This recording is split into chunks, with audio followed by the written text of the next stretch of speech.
जय हिंद एवरीवन, आप सभी का स्वागत है रावी एकेडमी चैनल पर। और आज का जो हमारा मेन टॉपिक रहने वाला है वो है एसएससी कोर टॉपिक्स, इनको डी कोड करना। ठीक है, हमारे 2-3 जो मेजर एक तरह से जीएस में टॉपिक्स रहते हैं उनको हम यहाँ पे डी कोड करेंगे कि मेनली जो क्वेश्चन आ रहे हैं वो कहाँ से आ रहे हैं। ठीक है, उससे पहले एक आप लोगों से रिक्वेस्ट है कि चैनल को सब्सक्राइब ज़रूर करें ताकि आगे आपको और अच्छी वीडियोज़ हैं जो मिल सकें आपके एग्ज़ाम पर्पज़ के लिए। तो इस चैनल पर जो भी मैं डालती हूँ, कोई भी मुझे नहीं लगता कि कोई यूज़लेस कंटेंट होता है। टू द पॉइंट मैं यहाँ पे हर चीज़ को डालती हूँ ताकि आप लोगों का जो टाइम है वो वेस्ट ना हो, आप सीरीज़ में उन चीज़ों को पढ़ें, याद करें। ठीक है, तो शुरू करते हैं आज का जो हमारा टॉपिक है। तो अगर हम हिस्ट्री के कोर टॉपिक्स की बात करें, जैसे कि हमारे पास एंशियंट हिस्ट्री आ जाती है, तो यहाँ पे फर्स्ट जो चैप्टर होना चाहिए वो मेंशन नहीं है, मैं लिख देती हूँ यहाँ पे स्टोन एज। अभी अगर मैं आप लोगों को बताऊँ कि जब ना स्टोन एज पढ़ते हैं तो उसमें ना जो आपकी एनसीईआरटी में साइट्स दे रखी होती हैं, एनसीईआरटी में ना आपका प्रॉपर मैप बना रखा है वहाँ पे हमारे इंडिया का, तो वहाँ पे साइट्स सारी बता रखी हैं कि कौन कौन सी पैलोलिथिक होती है, फिर मीसोलिथिक हो गई, नियोलिथिक हो गई, ये सारी चीज़ें। तो आपको वही याद करनी है। आप क्या करते हो कि बहुत सारी साइट्स लेके बैठ जाते हो कि भाई ये भी याद करनी पड़ेंगी, ये भी करनी पड़ेंगी। तो ऐसा कुछ नहीं होता, मेन कुछ होती हैं आपको वो पढ़नी पड़ती हैं। ठीक है, इसका इतना वेटेज नहीं रहता है, स्टोन एज का कम रहता है। मेनली आपको साइट्स के बारे में ज़रूर पूछेगा ये। ठीक है, उनकी एक्सकवेशन क्या क्या क्या हुई थी। जैसे आपको क्वेश्चन आया था ना, ऑस्ट्रिच के जो एग शेल्स है वो कहाँ से मिले थे, तो उसका आंसर था पटने, जलगांव, महाराष्ट्र से। ऐसे ऐसे क्वेश्चन पूछते हैं। दूसरा यहाँ पे दे रखा है इंडस वैली सिविलाइजेशन के बारे में, तो यहाँ से आपका ड्रेनेज सिस्टम के बारे में क्वेश्चन पूछता है, ड्रेनेज सिस्टम। ठीक है, बाकी जो साइट्स थी जब उनकी एक्सकेवेशन थी किसने की थी, जैसे थी ना आपकी हड़प्पा साइट, ठीक है, मोहनजोदारो, इनके बारे में पूछता है। कुछ और भी होती हैं जैसे राखी गढ़ी हो गई, बनावली हो गई, फिर पाकिस्तान साइड की आती हैं उनके बारे में। ठीक है, तो आगे हमारे पास टॉपिक वैदिक पीरियड। अब इसके बारे में यहाँ पे बताती हूँ। वैदिक पीरियड है जो, ठीक है, इसको दो तरीके से डिवाइड कर रखा है। एक तो अर्ली वाला जो टाइम है और एक दूसरा आता है आपका लेटर वैदिक पीरियड, दो में डिवाइड कर रखा है। ठीक है, अर्ली वाले की सोसाइटी के बारे में पूछेगा कि भाई सोसाइटी कैसी थी, इकोनॉमी कैसी थी, जो कि बिल्कुल चेंज होती है। लेटर वाले की पूछेगा सोसाइटी, इकोनॉमी, सेम चीज़ें। ठीक है, वो आपको याद करना है। फिर ये पूछ लेते हैं कि जैसे हमारे पास वैदिक पीरियड, मेनली यहाँ से जो हमारे 4 वेदास हैं उनके बारे में, ऋग्वेद हो गया, सामवेद, यजुर्वेद, अथर्ववेद, इन चारों के बारे में पूछेगा। ऋग्वेद का जो एक तरह से देखो गया वेटेज ज़्यादा रहता है, बाकी इनके जो वर्ड के मीनिंग क्या होते हैं, वेदा का मीनिंग क्या होता है, ऋग का मीनिंग क्या होता है, ये पूछ लेते हैं। प्लस इनमें आपके एक और चीज़ दे रखी होती है, उपनिषद। हर वेदा के साथ उपनिषद होते हैं, याद है आपको? बताऊं, जैसे कि केना उपनिषद है, क्या एक है चंदोग्या, महा उपनिषद, मुंडाका उपनिषद। तो ये सारी चीज़ें हैं, यहाँ से आपके क्वेश्चन है वो बना ही लेते हैं। अभी नेक्स्ट आता है जैनिज्म और बुद्धिज्म के बारे में। तो देखो जैनिज्म का बता देती हूँ, जैनिज्म, और इधर हम कर लेते हैं बुद्धिज्म के बारे में। तो भी जैनिज्म के बारे में जितना मैंने देखा है कि कम क्वेश्चन आते हैं। बुद्धिज्म में देखोगे तो इसका जो टॉपिक है ये लोग पूरा वास्ट ले जाते हैं। ठीक है, इसमें से काफ़ी क्वेश्चन ये लोग बना लेते हैं। अगर आप देखोगे यहाँ पे आपको पर्सनल लाइफ पे बहुत क्वेश्चन मिल जाएंगे, बुद्धा की पर्सनल जो लाइफ रही थी। बाकी जो महावीर जैन है उनकी पर्सनल जो लाइफ है उसमें से थोड़े कम क्वेश्चन आते हैं बुद्धिज्म के मुकाबले में, पर याद तो करना पड़ेगा ना। ठीक है, बाकी इनकी टीचिंग्स क्या रही थी, सेम इनकी टीचिंग्स की बात आती है। बुद्धिज्म में एक और आ जाती है, जब हम बुद्धा के बारे में कवर करते हैं तो ये कहाँ कहाँ पर विजिट किए थे, वो सारी चीज़ें। पहला इनका सरमन कहाँ पर था, ठीक है, फिर इनकी डेथ से पहले इन्होंने डेथ से पहले इन्होंने कहाँ पे एक तरह से अपना जो लास्ट मील था वो लिया था। ऐसे क्वेश्चन आते हैं, यहाँ से बहुत आते हैं। फिर एक और चीज़ कि इनकी जो मोनेस्ट्रीज़ हैं वो कहाँ कहाँ पर है और कौन सी फेमस है। बुद्धिज्म के बारे में पूछेगा, जैनिज्म के बारे में भी पूछेगा, वो सारी आपने नोट डाउन कर लेनी है। ठीक है, अभी मैं आपको बता देती हूँ जो एक्सक्लूड कर रखी हैं। जैसे कि फ्लैग होता है ना जैनिज्म का, तो उससे क्वेश्चन नहीं आते। बहुत बड़े लेवल पर हो जाता है ये सारी चीज़, तो इसे नहीं कवर करते हैं। ठीक है, ऐसी चीज़ें नहीं आती हैं, बस मेन जो आपको जैनिज़्म में होगा थोड़ा बहुत, ठीक है, उनकी पर्सनल लाइफ है उनके बारे में कवर कर लेना, टीचिंग्स हैं मेनली। एक और चीज़ है भैया, सेक्ट। ठीक है, इनके टाइम पे 2 सेक्ट में डिवाइड हो गया था, दिगंबर और श्वेतंबर। ठीक है, उनके जो लीडर रहे थे वो आपको याद करने हैं दोनों सेक्ट के, प्लस इनकी 2 काउंसिल्स हुई थी वो आपको पढ़ लेनी है। बुद्धिज़्म में 4 काउंसिल्स हुई थी। ठीक है, फिर आता है हमारे पास पोस्ट मौर्यन डायनेस्टीज। अभी मौर्यन डायनेस्टी की बात ही कर लेते हैं। जो मौर्यन एम्पायर आता है पहले इसकी बात करेंगे। मौर्यन एम्पायर में से कौन से क्वेश्चन निकल कर आते हैं? मेनली जो किंग होते हैं आपके, ठीक है, चंद्रगुप्त मौर्य हैं, चंद्रगुप्त के बारे में आएंगे। फिर आगे उनके जो बेटे हैं बिंदुसार, उनके बारे में आएंगे। फिर आते हैं अशोक के बारे में, जो कि ग्रेटेस्ट रूलर माने जाते हैं, और मोस्टली इनके जो क्वेश्चन है बहुत आते हैं। ठीक है, फिर कोरोनेशन का पूछ लेते हैं कि कितने टाइम का इन्होंने गैप डाला था कोरोनेशन में, तो 4 साल का था। कालिंगा वॉर क्योंकि इन्हीं से जुड़ी हुई है, तो मेनली अशोक तो इम्पोर्टेंट होंगे ही। फिर पूछ लेते हैं थोड़ा बहुत जो इनके ग्रैंडसन थे, दशरथ, बस इतना पूछ लेते हैं। लास्ट रूलर आपको हर एम्पायर के याद करने हैं। ठीक है, यहाँ पे बना लेना इसे स्टार करके कि लास्ट रूलर हर एम्पायर का मुझे याद करना ही है। फिर मौर्यन एम्पायर की में किसने विजिट की थी ये पूछ लेंगे। अभी एक और चीज़ बताऊँ, चंद्रगुप्त थे वो जैनिज़्म को फॉलो करते थे। ठीक है, बिंदुसार आजीविका सेक्ट को सपोर्ट करते थे। ठीक है, जो अशोका थे वो बुद्धिज़्म को, है ना। तो ये इनके एम्पायर के बारे में हो गया। एडमिनिस्ट्रेशन के बारे में, एडमिनिस्ट्रेशन से तो हम अगर देखा जाए हमारे पास चाणक्य आते हैं। चाणक्य, स्पेलिंग मिस्टेक हो सकती है तो माफ़ करना। ठीक है, जिनको विष्णुगुप्त भी बोलते हैं, कौटिल्य भी बोलते हैं। तो इनकी बुक थी अर्थशास्त्र। ठीक है, मेनली अर्थशास्त्र, प्लस एक मेगास्थनीज है। ठीक है, जिनकी बुक थी इंडिका। वैसे मेगास्थनीज को ना सबसे बड़ा झूठा भी बोला जाता है क्योंकि उसने बड़ी प्रेज में लिखा हुआ था। खैर, हमारे एग्जाम के लिए ये सारी चीज़ें इंपॉर्टेंट है मौर्यन एम्पायर के बारे में। हमारे पास अभी आती हैं पोस्ट मौर्यन डायनेस्टीज।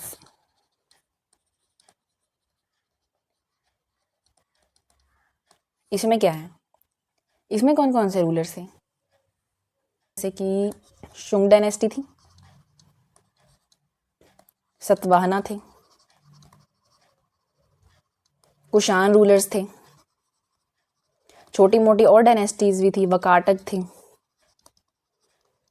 इन सभी डायनेस्टीज के बारे में कवर अप करना पड़ता है। इनके मेनली अगर आप देखोगे तो रिलीजन के बारे में पूछते हैं कि जो शुंग डायनेस्टी थी वो किस रिलीजन से बिलोंग करते थे। प्लस ये पूछते थे कि शुंग डायनेस्टी के जो फाउंडर कौन थे, ऐसे क्वेश्चन आएंगे। प्लस ये पूछेंगे कि जो फाउंडर रहा था उसने किसे मारा था, मतलब इनसे पहले जो लास्ट रूलर रहे थे वो कौन थे, किसकी डायनेस्टी थी। इतनी सारी चीज़ें पूछते हैं। ठीक है, मेनली अगर आप देखोगे छोटी छोटी डायनेस्टी में शुंग, सतवाहना, वकाटक ये सारे कंसीडर हो जाते हैं। कुषाण का मैंने अलग से करवाया था, कुषाण डायनेस्टी, जहाँ पे जो मेनली जो फेमस राजा थे वो थे कनिष्क, है ना।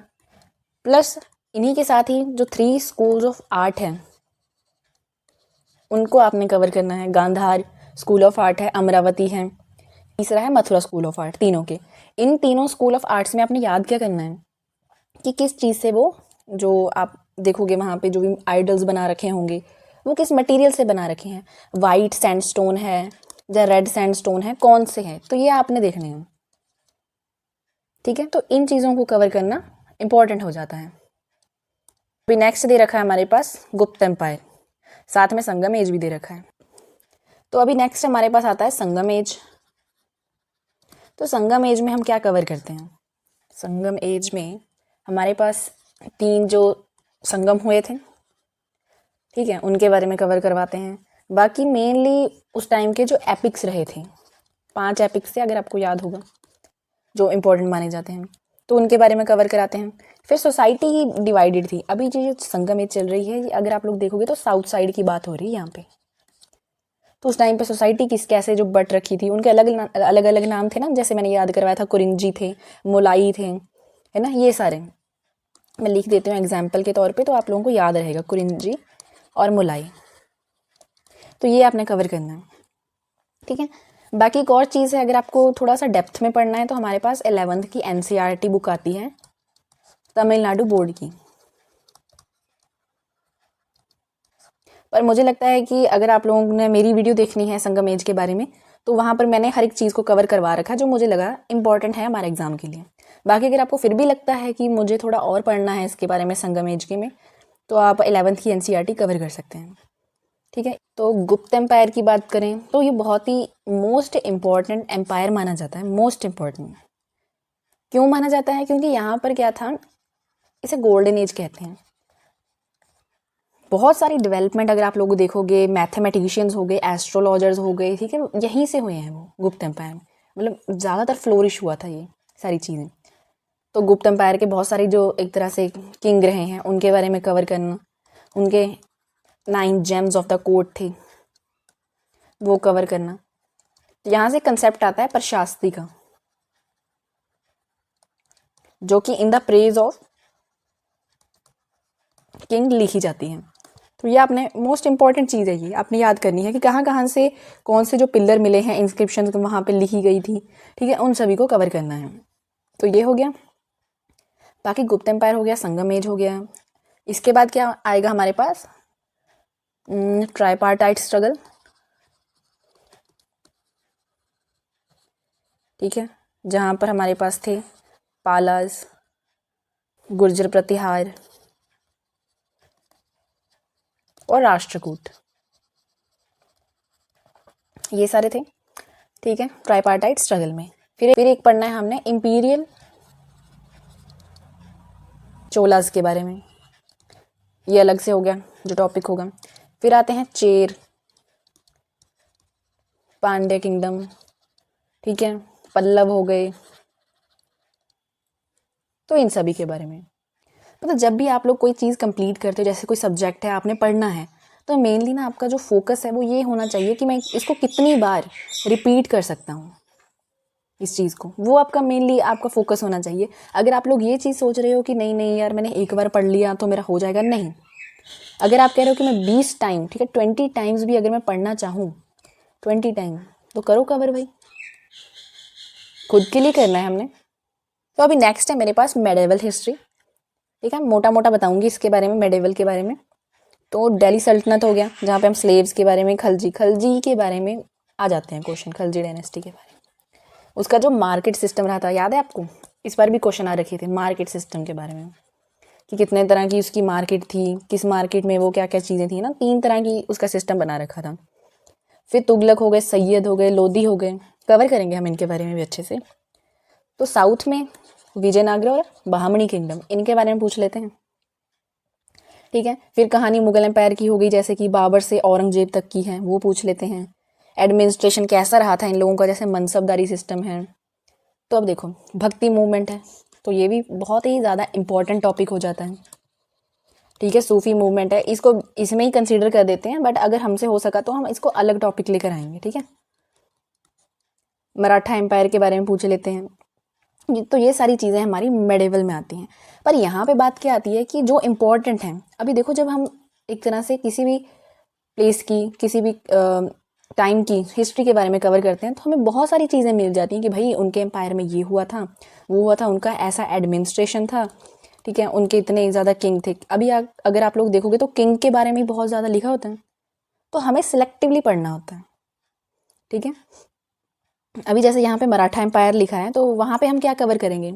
उनकी जो ट्रीटीज़ रही थी उनको कवर करेंगे, उनके जो फाउंडर रहे थे उनको कवर करेंगे, किस ट्रीटी में उन लोगों ने क्या बात कही थी। पता है ना आपको कि थोड़ा सा जो पैटर्न है वो भी बदल रहा है एग्जाम का, क्वेश्चन उस लेवल के नहीं आ रहे। पहले आते थे कि टू द पॉइंट, वहाँ पे 1 वर्ड की तरह लिखे होते थे, अब ये क्वेश्चन लाइन में पूछ रहे हैं, पूरा बना बना के सेंटेंस में पूछ रहे हैं। चाहे क्वेश्चन आपका सेंटेंस में भी पूछें, अगर आपको फैक्ट याद होंगे, ठीक है, अगर आपके पास फैक्ट की नॉलेज होगी, आप तभी कवर कर पाओगे हर चीज़ को। बट अगर आप लोग कह रहे हो कि नहीं नहीं वहाँ पर भी सेंटेंस में लिखा था तो मैं सेंटेंस में ही याद करूँगा, मैं सेंटेंस में ही हर चीज़ को याद करूँगी, तो ऐसा नहीं होता। फैक्ट मायने रखते हैं, चाहे फैक्ट आप सेंटेंस में लिखे हुए पढ़ो, या आप उनको जैसे 1 वर्ड हैं वैसे लिखे हुए हैं वो याद करो। आपका काम सिर्फ याद करना होना चाहिए। तो यहाँ पर हम कवर करने वाले हैं मॉडर्न हिस्ट्री के टॉपिक्स को। मैंने लिखे नहीं थे, जो कि कोर पॉइंट्स हैं, टॉपिक्स हैं, मैं आपको ऐसे ही बता दूंगी।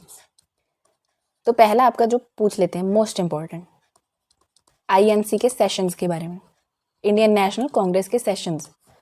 वो भी आपने ये नहीं करने, सेशन तो बहुत रहे थे अगर आपने देखा हो, तो हमें वहाँ से भी सिलेक्टिवली याद करना है। आपने पहले ईयर नहीं याद करने, आपने याद करना है कि ये पर्सन कौन है, इंपॉर्टेंट कौन कौन से इनमें से जिन्होंने वहाँ पे एक तरह से एज ए लीडर रिप्रेजेंट किया था खुद को, तो वो ईयर आपने याद करने हैं मॉडर्न हिस्ट्री में।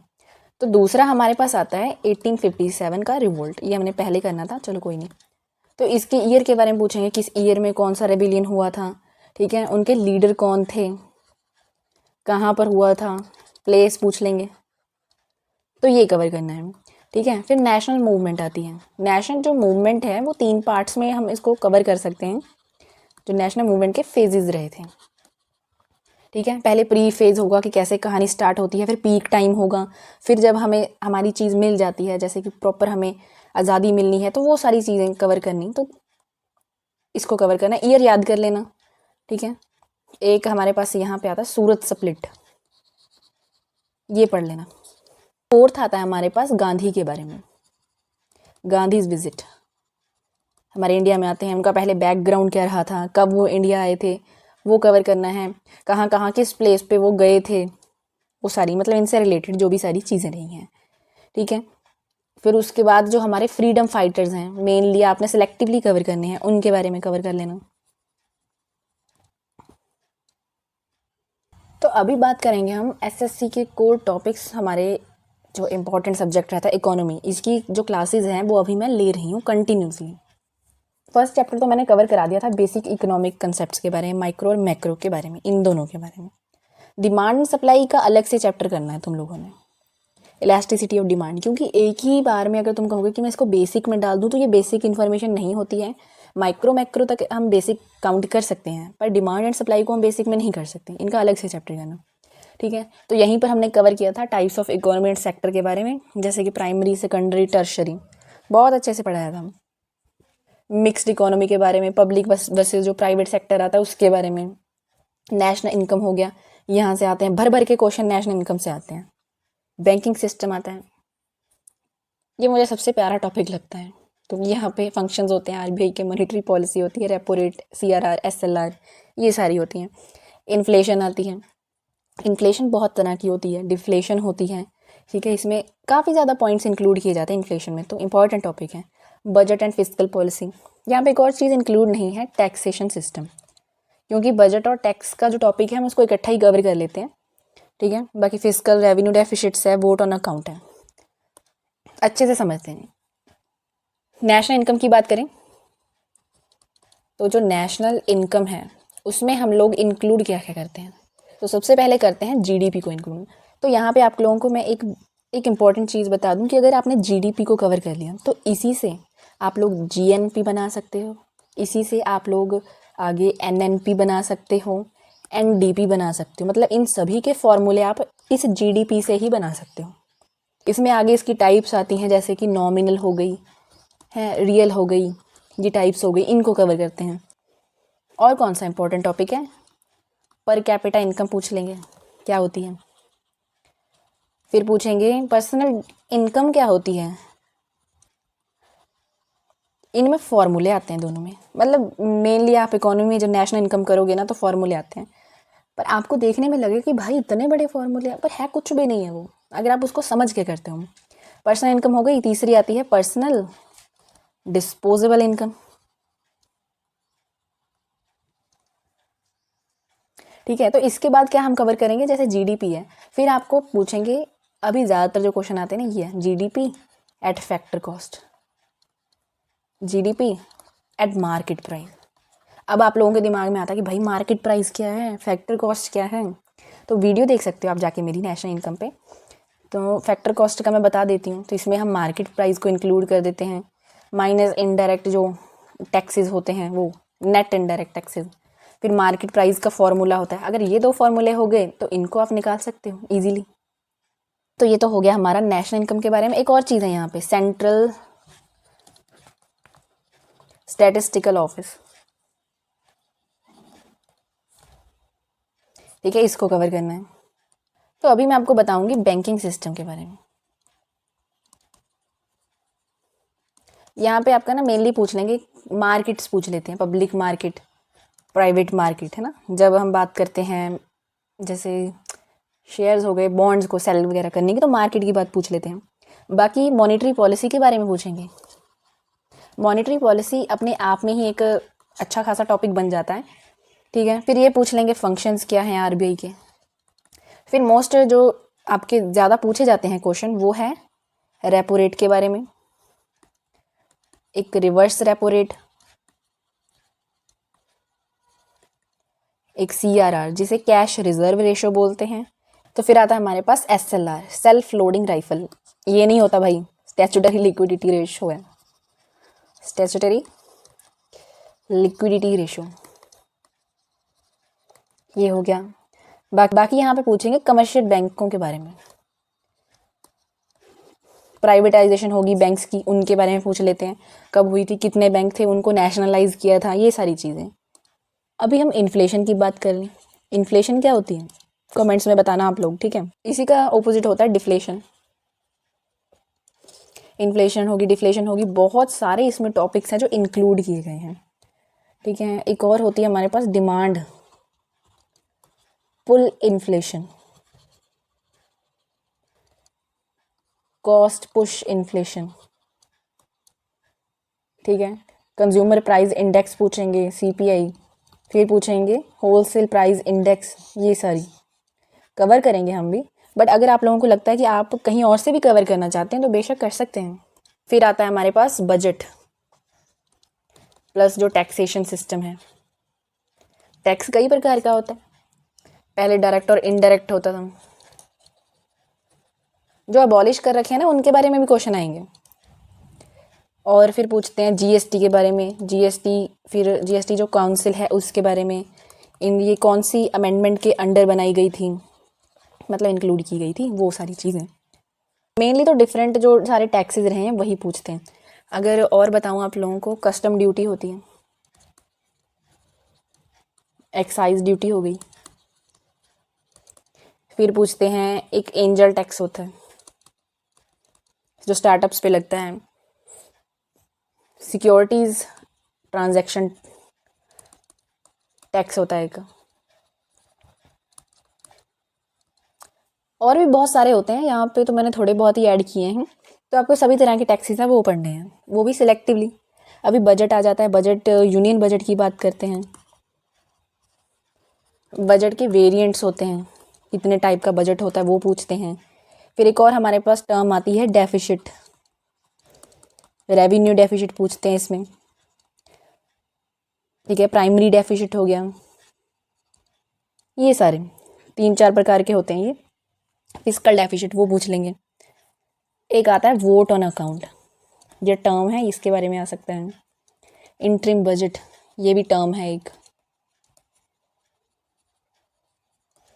जो यूनियन बजट होता है उसमें रेवेन्यू और कैपिटल, यहाँ पे लिख रही हूँ, रेवेन्यू और कैपिटल दो तरह के अकाउंट आते हैं जिसमें रेवेन्यू एक्सपेंडिचर और रेवेन्यू रिसीट्स, ऐसे ही कैपिटल एक्सपेंडिचर, कैपिटल रिसीट्स, ऐसे क्वेश्चन आते हैं आपके मेनली इस टॉपिक से। तो अभी हम बात करेंगे पॉलिटी के बारे में। पॉलिटी के कौन कौन से टॉपिक्स हैं जो इंपॉर्टेंट हैं एसएससी के लिए, ठीक है। पहला जैसे लिखा है कॉन्स्टिट्यूशन की मेकिंग के बारे में। तो यहाँ पे क्वेश्चन आते हैं आपके कि इसमें ना काफ़ी सारी कमेटीज़ बनाई गई थी, तो ये पूछ लेते हैं कि हर कमेटी के हेड का नाम बताओ, ये कमेटी किसने हेड की थी, वो सारी चीज़ें। कॉन्स्टिट्यूएंट असेंबली प्रॉपर, कितने यहाँ पे इनके जो सेशंस थे वो लगे थे, कितने लोग वहाँ पे प्रेजेंट रहे थे, ठीक है, वो सारी चीज़ें। फिर प्रिएम्बल के बारे में पूछते हैं, जो हमारी प्रॉपर प्रस्तावना है उसमें कौन कौन से वर्ड इंक्लूड हैं, कब ऐड किए गए थे वो वर्ड्स, वो सारे। एक और चीज़ होते हैं जैसे, हाँ, फीचर्स ऑफ इंडियन कॉन्स्टिट्यूशन में ही आ जाता है। फीचर्स तो एक ये बताएंगे कि हमारा जो कॉन्स्टिट्यूशन है वो इतना बड़ा है, इसमें ये सारी चीज़ें इंक्लूड हैं। बाकी एक और पॉइंट आता है यहाँ पे कि कौन सा फीचर है हमने किस कंट्री से लिया है, फ्रॉम विच कंट्री, तो वो नोट डाउन करना। वहाँ से भी सीधे ही क्वेश्चन आते हैं आपके कि यूएसए से हमने ये सारी चीज़ें ली थी, हमारे कॉन्स्टिट्यूशन में ये चीज़ें हमने अडॉप्ट की थी, तो यहाँ पे लिखा है SSC often ask number of schedule पूछ लेती है, हाँ, date of adoption, chairman of drafting committee, हाँ, मोस्ट इंपॉर्टेंट टॉपिक।